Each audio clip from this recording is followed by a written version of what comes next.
బట్టి శ్రీ వీర వెంకట సత్య నారాయణ స్వామి.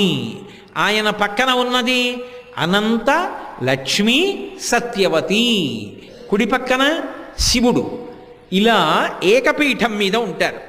ఒక్క పీఠం మీద ఒక పక్కన పరమశివుడితో, ఎడమ చేతి వైపు అమ్మవారితో ఉండడంలో, అమ్మవారి పేర్లు అలా ఉండడంలో, ఇలా ఒక్క పీఠం మీద మూడు మూర్తులు ఉండడంలో అసలు ఎంత అద్భుతం ఉన్నది.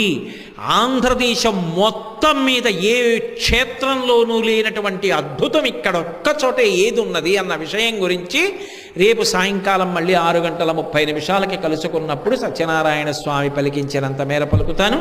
ఇప్పటికీ సెలవు తీసుకుందాం. మంగళాశాసనపరై మదాచార్య పురోగమై సర్వైశ్చ పూర్వైరాచార్యై సత్కృతాయాస్తు మంగళం. మంగళం కోసలేంద్రాయ మహనీయ గుణాత్మనే చక్ర